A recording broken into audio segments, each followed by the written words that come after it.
Hi, this is a quick video about NWEA recording and interpreting your scores. So before we get into looking at your actual scores, I need to give you a few reminders about how to interpret your NWEA scores. The most important thing to remember is that NWEA is grade level independent. That means that there is no such thing as where like that all eighth graders or all seventh graders should score at the same level. It's a continuum that you move up and down. NWEA is also not a mastery assessment. So for NWEA, there's no such thing as below basic, basic, proficient, or advanced. Again, it's all about that continuum. What NWEA does give you is a RIT score, and you'll hear your teachers talking about RIT scores. What that stands for is Ready for Instruction Today. And when your teachers get your RIT scores, that gives them a whole list of things that you should be ready for in math, in reading, or in language. It also will give you, so you will get an overall RIT score for each of the assessments that you take: math, language, reading, and eventually in eighth grade for science. You will also, for each of those tests, get a projected RIT score. So what NWEA does is it takes the score that you already got and it looks at, okay, what would a normal seventh grader or a normal eighth grader with more instruction that they've received based on the last time they've taken this test up until the next test, how much should they have grown? And that's where you get your projected RIT score. If you meet your projected RIT score, so if you got a score of 208 on the first time that you took the assessment and it told you that a 213 was your projected RIT score and you get a 213, that means that you are growing at what we would consider an acceptable rate. However, it doesn't get you to what we call acceleration.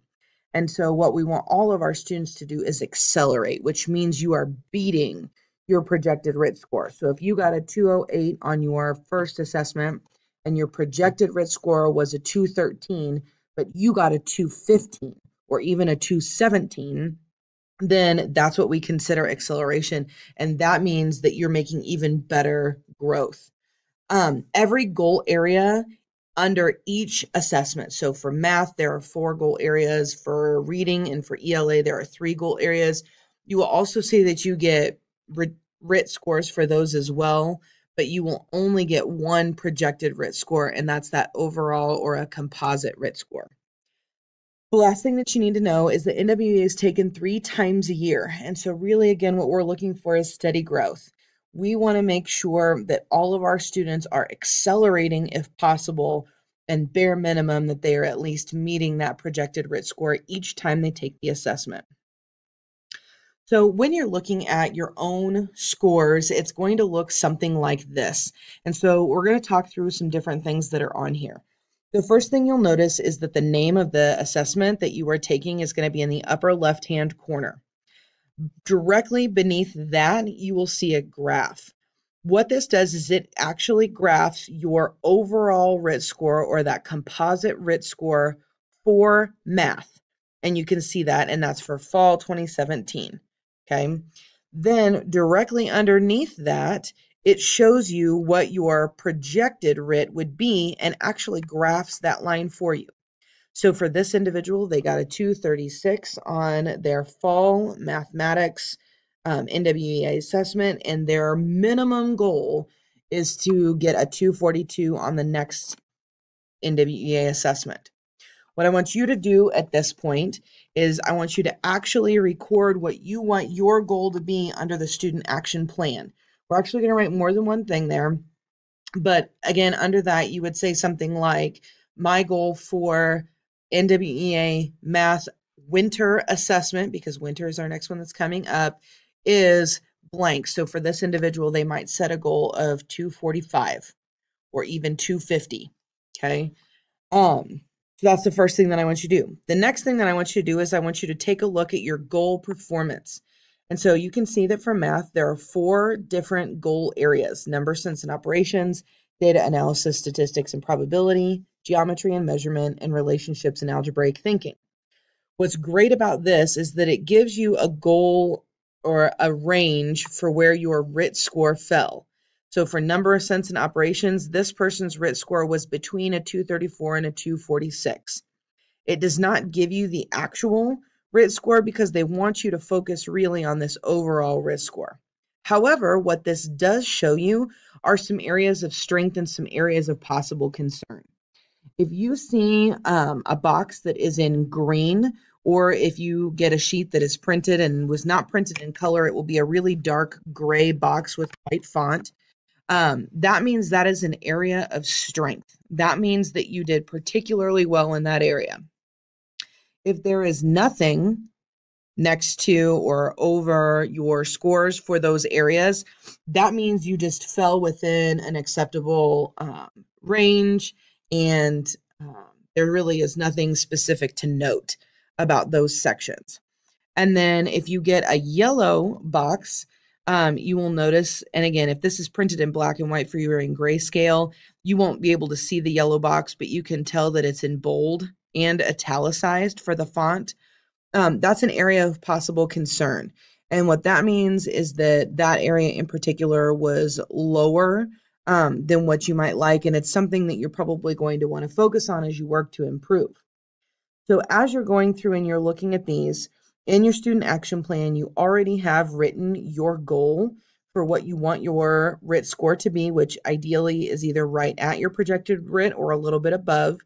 The next thing I want you to add is kind of a plan based on what you see here. And so one of the things in this person's plan could be to continue their good work for number, sense, and operations. It could be to work to improve their data analysis, statistics, and probability, or geometry and measurement, because neither one of those were necessarily an area of strength.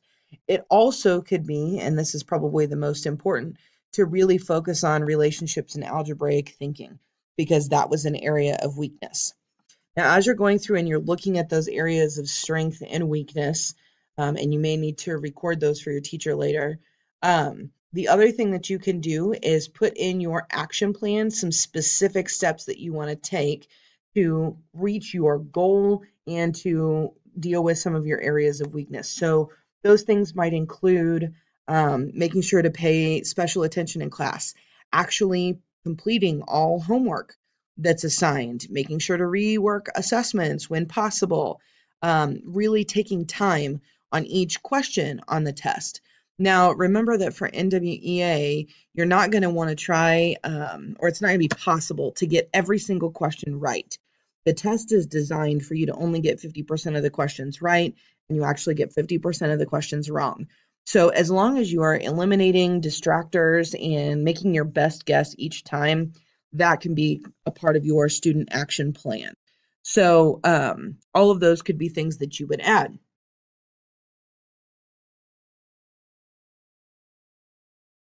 Let's go ahead and take a look at another one. So here is what it might look like for reading. Again, you'll notice that it's reading up in the upper left-hand corner. You have your your overall RIT score, or that composite RIT score, which has been graphed for you for fall. It also has given a projected RIT score. Now you'll notice that for this one, the projected RIT is lower. There's not as much of a difference between the actual score and the projected RIT. That is okay, because in NWEA, it's actually pretty difficult to move your score quite a few points at a time. So no matter what, you're really only looking about maybe 15 points worth max. But when it shows you something small like this, it's okay to set a goal that is only slightly higher. So for this person, when they record their student action plan, they may say something like, my goal for reading NWEA winter assessment would be a 225 or a 227, depending on what they're feeling like they can do. You'll also notice for this one that there are no areas that are highlighted yellow or green, or that have any white font, or are bold or italicized. That doesn't mean anything negative. It just means that it was an average performance for all of those goal areas. So as this person was writing the rest of their action plan, they may pick a single aspect of this that they want to focus on. Maybe it's vocabulary development, and they really want to focus on that so that that becomes an area of strength. Maybe it has to do with informational text, and maybe they don't feel as strong about informational text, and so they want to prevent that from becoming an area of weakness. That could also be in your student action plan. You can also, again, go back and add some specific things that you are going to do to try and achieve your goals.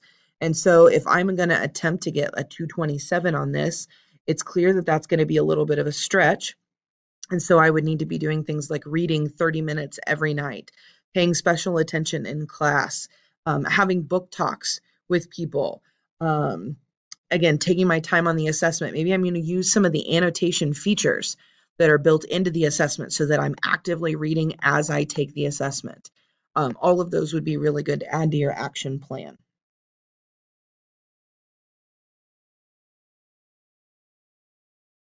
The last one that we're going to take a look at is language usage. Again, up here at the top, you'll notice the title of the assessment. You'll see your overall or your composite RIT score, which is graphed. And then you will also have your projected RIT. Again, you'll notice on this one that it's a little bit lower in terms of that projected RIT score, and that is okay. Again, in your student action plan, please record what your goal is going to be. So my goal for the language usage for winter NWEA assessment would maybe be 230 or maybe 235, which would be a pretty decent stretch here. It's also possible that you may only see over here in your your goal performance areas, one thing that is highlighted. So for this person, they had an average performance for develop and revise text for audience and purpose and conventions of language grammar, but they had an area of concern here for conventions of language, punctuation, capitalization, and spelling.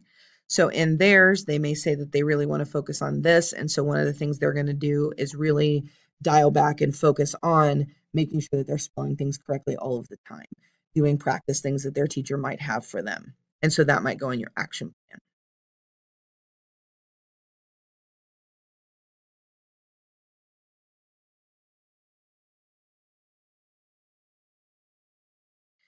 So the next steps for you is you're going to actually carry out the plan that you put in place to ensure that you can meet your goal both during the assessment and after the assessment. Remember that your goal for each assessment, or remember your goal for each assessment. And when you take the NWEA assessment, you're going to want to make sure that you compare the score that you get, because you're going to get your score right away to what your goal was. So you kind of want to make a mental note of those things. Some of you may even want to jot them down in a different location, but you really want to make sure to have that. So the first part of your NWEA assignment was to watch this video and to make sure that your NWEA student goal setting worksheet is completely filled out. This should be something that goes home to your parents or guardians. The second thing you need to do is you need to update your Phoenix data binder. This means you need to track your overall RIT score, your projected RIT score, and the scores for each of your goal areas for each class. So over here on the right, I have my data binder. And what I'm going to do is I'm going to go first to reading. It doesn't matter, again, which order you go in, but you'll notice that there's a spot for the date. And so you don't have to worry about anything there. And then it asks for a composite score. Now, as we were going through this, if I'm looking at a reading, my goal setting sheet, my overall or my composite score was a 220. And so I will put that here. It also asks for my projected RIT score, and that's what's right here. So for this one, it's a 223. And then what it's also asking me to do is add in my goal area scores. So these are ranges. So I am literally going to write 216 to 228, 213 to 224, and 215 to 227. Okay. And once I have all those things tracked, ideally my graph will be up to date so that I can see kind of how I'm doing. And then the last thing that I need to do is I need to set my SMART goal for this. My SMART goal is based on the goal that I set when I was going through and doing my action plan on the student goal setting worksheet.